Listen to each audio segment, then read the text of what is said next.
kill them. Sage, that's an NPC. I can't kill them. Not with that attitude, you can't. And we're back with another theory and lore speculation. I'm Sage. And I'm Rage. And we are in Teldrassil. And there's a reason that we're here tonight. We want to talk about who lit the match on the World Tree. And I have a couple pieces that I want to start out talking with on this theory as I scale down the side of the World Tree here. Number one, Blizzard has gotten better at storytelling. Legion connected some dots, they brought back a bunch of lore, they took care of the Titan things, Illidan gets taken care of. You know, all these characters and people are really getting wound up. And people were like, oh man, they didn't do anything with Gen and Sylvanas, they left that as a string. Did they? Because with the announcement of Battle for Azeroth, it seems as if Blizzard left that unfinished for a very good reason. Yeah, if there's any Alliance member who really wants to go for the throat against the Horde, it's Gen Greymane. Him and Sylvanas go way back on, you know, this whole war thing. So, what better way to kind of set up, if you're Blizzard, and you know your next expansion is Battle for Azeroth, wouldn't you lead some lead-in from Legion in there?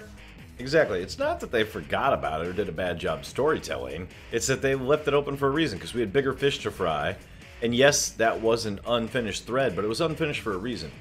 And the reason I bring up telling a story in such a manner is the trailer for Battle for Azeroth and the BlizzCon announcement. They're like, who started the fire? And everybody's, oh, I don't know. Who did strike first? Who did that? Who did that? The best part about putting together a teaser or a trailer is making and building intrigue into the story. Take, for example, the new Star Wars Last Jedi trailer. We see Rey reach out and say, I need someone to show me my place in all this. Spoiler, by the way. Yeah, if you haven't seen the trailer. And Rey reaches out and says that, and then you see Kylo Ren reach his hand out, and the music cuts, and it's and, you know, pardon my bad singing there, but they make it seem like, oh man, maybe she's gonna reach out to the dark side. Ooh, you know, no, it's just called really good film editing. I mean, she might, but the trailer's no indication one way or another. That's editing 101. Exactly. And how you said that is perfect. The trailer is no indication one way or another. And so when we see the Battle for Azeroth announced and they're like, who burnt down the World Tree? The trailer is no indication one way or the other. It's to build intrigue. And they have. All over the internet, people are speculating who burned down the tree. And some of the stuff we're going to talk about is not brand new theories, but Sage and I have had some other videos in the past talking about the return of the old gods at the end of Legion. We've had some speculation on Wrathion and his involvement with maybe, you know, the old gods themselves, or if nothing else, just his always burning agenda to have Azeroth be united under one side. Go ahead, Sage. I was going to say, he may have wanted to unite us to fight the Legion, and even though the Legion's gone, guess what? He's probably not out of targets yet. No. And he still wants it united. He sided with the Alliance. When the Alliance failed to finish off the Horde, he was mad at Wrathion and went over to the Horde side, grabbed Garrosh, grabbed, you know, the Bronze Dragonflights, and flipped it around, got all Warlords of Draenor going, which led us into Legion anyway. Yeah. And without all those actions, that wouldn't have happened. So there's a lot of stuff here. But who lit the fire? And I want to bring up our in-game map for the first point on this. For Sylvanas to be the one to strike first, she'd have to get to Teldrassil, and she'd have to have a good reason for burning it. This is out of the way. If you burn down Teldrassil, one, you move all your forces on a map all the way up here. Teldrassil is huge. Look at the size of this thing. It's as tall as Hyjal. There's Hyjal in the background. Let's take our... Whoop. There you go. Some max settings there. That's Hyjal. Back up there. If you squint a little, you can almost see it. Exactly. And so that's up there. This thing is as tall as that. It's as wide as a major city, if not bigger, because the major city of Darnassus is up there, but it's not even the whole thing. No, this thing is colossal in scale. Exactly. So to get here, Sylvanas would have to use the Horde factions and pump out a massive ship armada to get here. There's two problems with that. One is, in the Battle for Azeroth, we're going down here to meet the Zandalari to get their navy. So we don't have a navy big enough to do this to begin with. I mean, they got a navy, but it's no Zandalari navy, let me tell you. No, and to get from Orgrimmar, which is the biggest Horde faction area, to launch an attack this big on Teldrassil, she would have to leave from Orgrimmar, from Durotar, either at the front gate, and then go through the Northern Barrens, or go out the back gate and go through Ashenvale. There's no way through the mountain range up through Hyjal. You can't scale Hyjal with the kind of siege weapons it would take to burn down Teldrassil. You can't get through the mountains of Winterspring. You can't cut through the side mountains of Winterspring into the Druid area. If you hit the Druid area here in Moonglade, it's a neutral faction area for all the Druids. You've now given yourself away that you're launching an attack that big. You can't get through Winterspring because you have to go through Timbermaw Hold, which will lead you into Fellwood. You can't scale down the Fellwood Mountains properly. Then you'd have to track back into Darkshore. So this leaves the Ashenvale route. Well, if you go through Ashenvale, you have to go through Astranar, or maybe around it, but either way, they're going to see a faction march that huge with those types of siege weapons. So doing this, she would give herself away in any condition getting to Teldrassil. Yeah, unless she somehow managed to just crush any opposition, you know, leave no survivors, and march her army up there. And not allow a single druid to fly away, or anyone to Messenger pigeon or anything, you know. Messenger pigeon. Mage portal, you know, you never know. Exactly, like nobody can get away. There's no way to march that kind of power up there. So, just with that right there, it isn't any good. But on the opposite side, if Teldrassil is burned down first before Lordaeron is attacked, this burns. What's left of the Night Elves is already out on ships at the dock, because they're probably fleeing. They would leave and go to Lordaeron across the Great Sea to get to the Eastern Kingdoms, to get to Lordaeron and the Undercity. So, if they march out, yeah, who cares if the Druids see it, because they already saw Teldrassil burn. Who cares if the Horde sees them go around the area, because Teldrassil's already burned and the Horde is blamed. Who cares if you go down this side of Darkshore and any of these Horde factions on the edges of Ashenvale, Darkshore, or Stone Talon Peak area, it doesn't matter. Because the war banner's already been waved. Yeah. As far as everyone is concerned. So, as far as which one happens first, I'm totally putting my money on Teldrassil gets burnt to the ground before the attack on Lordaeron happens. I think that's accurate. I also think something Blizzard said at BlizzCon backs that up a little bit, even if they don't realize it. The new expansion is supposed to start in the middle of the Battle for Lordaeron, right? Yep. Well, wouldn't it make sense for it to start when in a big part of the war? So if the trigger point has already happened with Teldrassil, that gives good credence for, you know, Night Elves to be there, probably even the Draenei and all that. Well, you know, if the Alliance struck first, why are the Night Elves there? Why are the Draenei there? Why did they come over from the Exodar? Yeah. So, where I'm taking my character now is a little bit of an analysis point. We're going to deal with some fatigue as we go across the sea. And what I'm getting to is there was some pictures, some artwork shown at BlizzCon of Teldrassil burning. Yeah. And in that artwork, we can see Sylvanas, or very clearly Sylvanas, Nathanos Blightcaller, Sarfang, and another elf on a shoreline facing Teldrassil. Well, there's only one shoreline facing Teldrassil at all. And that shoreline is off of this little coastal town that's already been wrecked by the Cataclysm, but, you know, doing some efforts to rebuild. And we are over here and pop up on the screen. Lordaeron, there we go.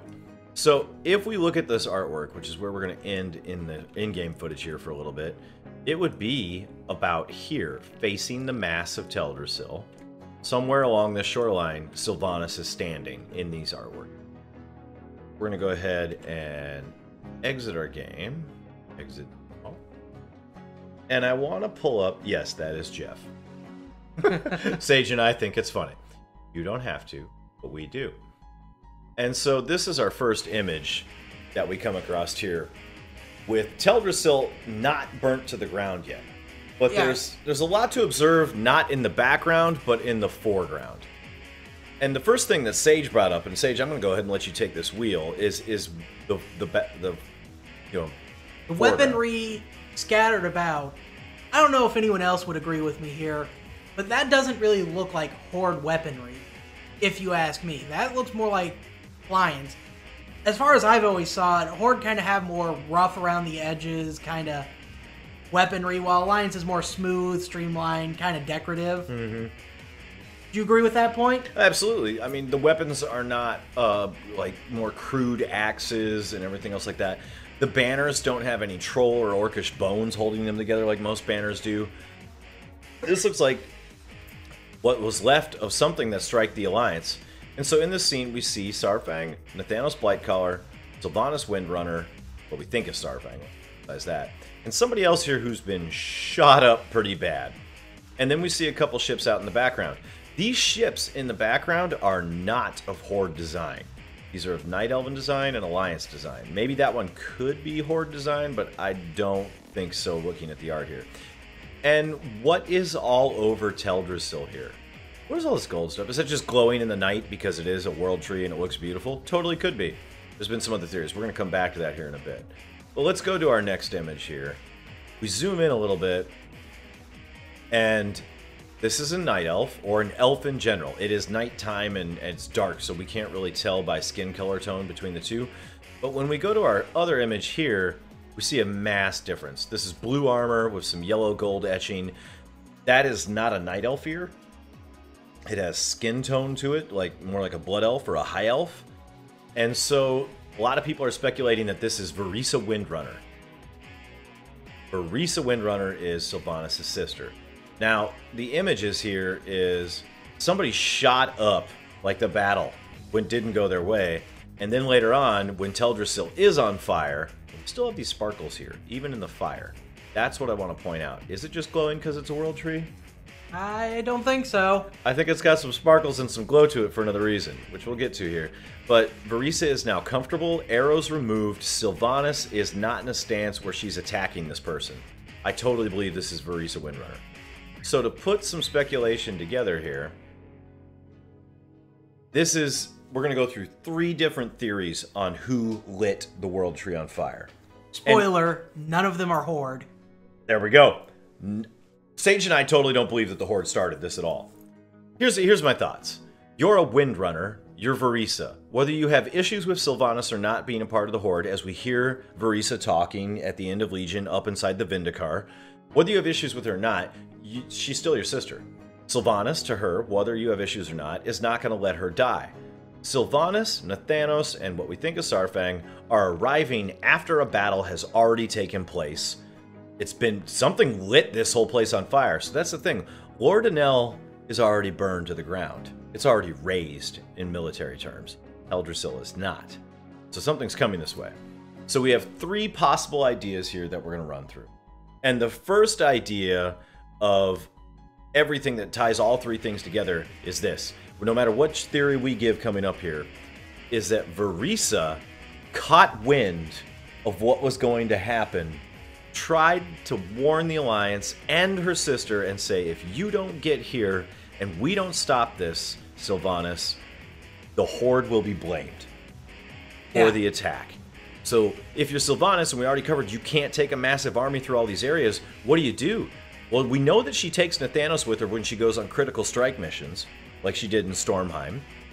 You know that you want a good, strong warrior at your side, and her. You take a tactical team to assist and look at what your sister's warning you about. You bring the best of the best to handle the problem. And you leave everybody else behind so they can move quickly and quietly through all these areas without alerting the Alliance. Because if Varisa is saying there's a threat to Teldrassil, and if you don't act, it will be wounded, she goes running to hell. That's my underlying theory, is that Varisa got a hold of Sylvanas, and Sylvanas went to assist and stop, either for her own well-being and the Horde's well-being, or for Teldrassil's help on her own. But I can't see Sylvanas doing that. I think it's to save her own skin.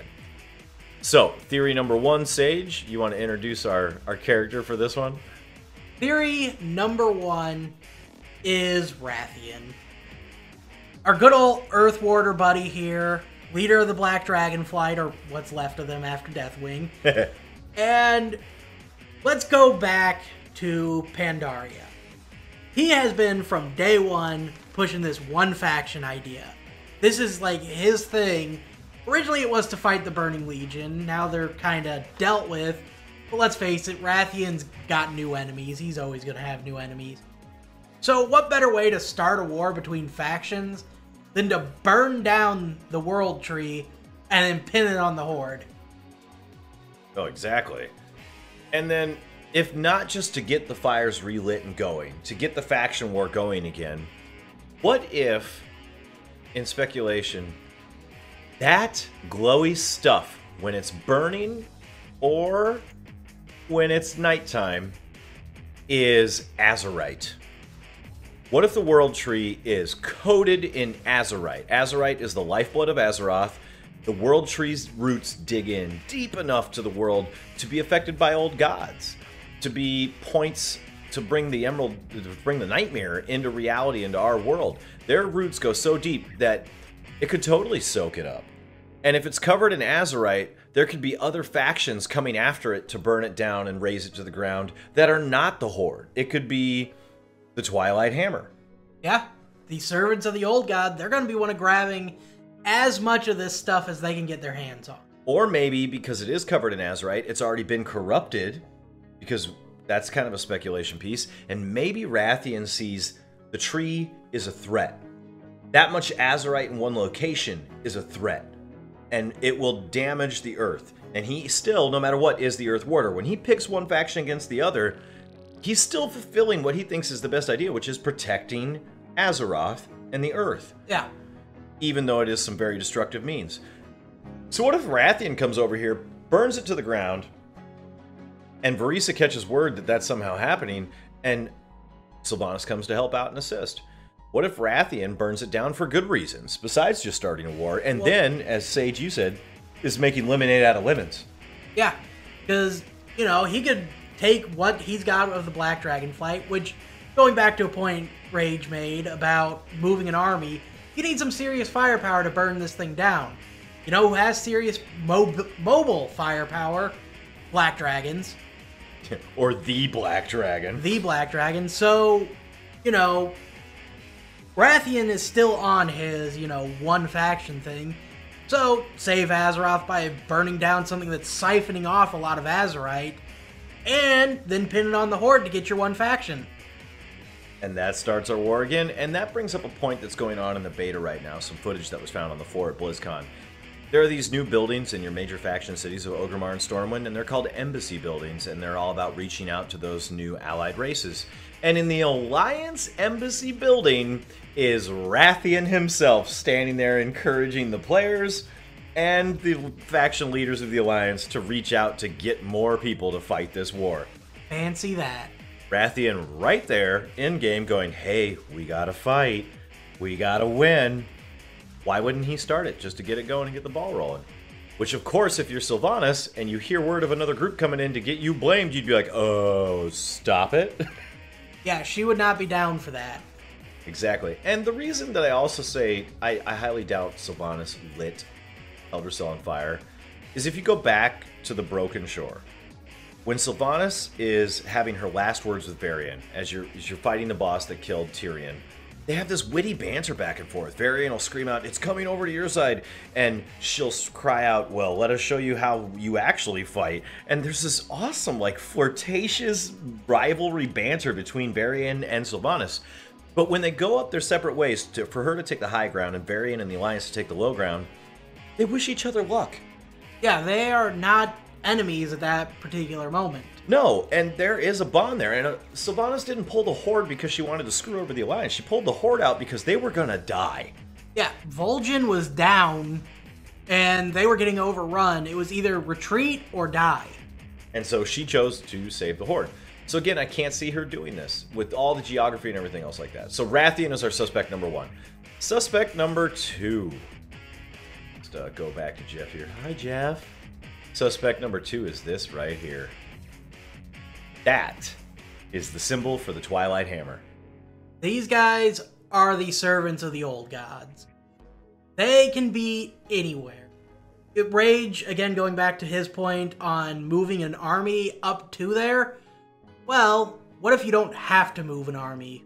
What if you're already there to begin with? Exactly. We know that Twilight's Hammer Clan has people of all different races and factions across Azeroth as members of their cult. We know that they have done infiltration in the past. We know that they're capable of heavy magics and capable of lighting something like Teldrassil on fire with the heavy kind of magics that they have. They're the perfect candidates for this. Why else are they the perfect candidates? Well, Silithus is going to get struck, so they're going to be the first ones to see what Azerite is as it pours out of the wound.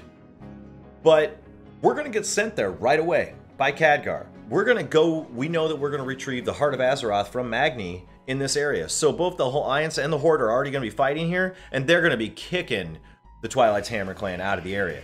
But they know what Azerite is. Twilight's Hammer knows what Azerite is now. Oh, yeah. They're there before any of the rest of us, really, to see Ground Zero. And then all of a sudden, you're the Twilight Hammer Clan, and you find out that Teldrassil is covered in Azerite?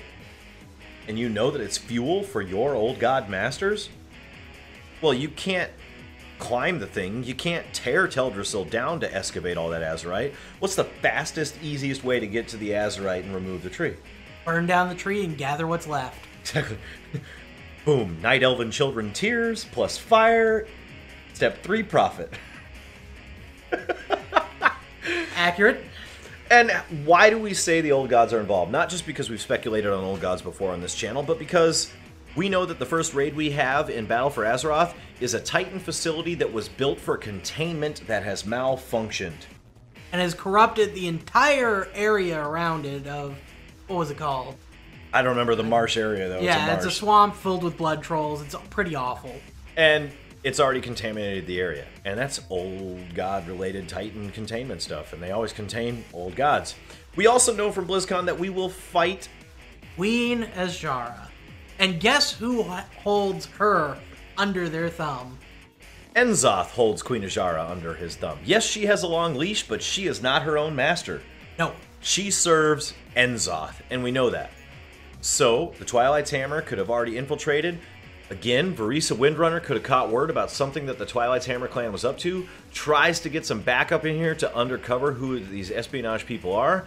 They start their plan out, light up Lord Enel, and then move across to take out the World Tree. Varisa injured in the process. Sylvanas gets there late, sees everything going bad, takes care of her sister, and has to just stand there and watch it burn and realize she's going to have to fight for it because the Alliance are going to blame her.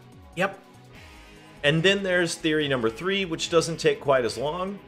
Theory number 3 is just simply somebody burned it down for the right reasons. Yeah, lost my train of thought there.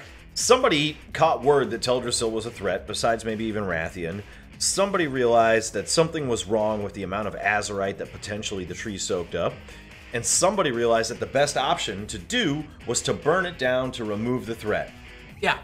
And then you have all these people that are still at tension, the Legion is dealt with, the war is going on. What's the best thing to do? Blame another group out of it.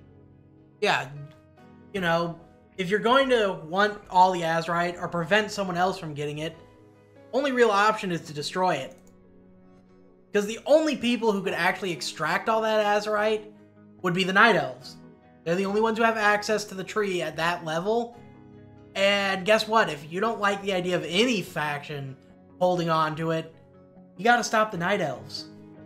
Exactly. If you're a third party who thinks that no one should have this kind of power with the Azerite, and that it's dangerous in any hands, and you want to do the best thing you can to protect Azeroth from all-out war, eliminate this gigantic deposit of the stuff inside of this tree. And it sounds like a far-fetched theory, but I wouldn't doubt that one either, because I just do not believe that Anduin's going to go march on Lordaeron for giggles. No. Even with Gen Greymane whispering in his ear, it just doesn't seem like something Anduin would do. No. And I don't believe that Sylvanas would risk all the maneuvers that we talked about in the beginning of this video to go launch an attack on Teldrassil either, for giggles. I mean, you gotta remember with Sylvanas, she is a person who plays the long game. And how does this serve the long game? I don't think it does. It doesn't in any way. So that's our thoughts and speculations, tying back to our old god theories from before, tying back to our Wrathion theories from before. But again, Blizzard's gotten better at developing stories. And I think as this unfolds and we get to see it, we're going to see who really did start this, and also the double meaning that Sage and I are sticking to of the title Battle for Azeroth. It is not just a Horde versus Alliance faction expansion. Where do you end on that? One side wins, congrats, Warcraft is over? Yeah, No. You can't end there. No, Battle for Azeroth is a double meaning expansion title. We'll battle each other, and then we'll see the real battle unfold, because our real enemy, the greatest enemy that we've been revealed throughout all the Warcraft Chronicle books that have been shown, is the Void Lords, and their servants are the Old Gods, and we are starting to deal with some of the Old Gods' servants in Queen Azshara and others in this expansion, even as we fight each other. Yeah, that total agreement there. Oh, go ahead. I was going to say, if you like this video, be sure to like and subscribe, and leave a comment down below whether you agree with us, whether you think we're way off base, or whether you think Horde shot first, Alliance shot first. Want to hear it from you. Thank you so much. Peace.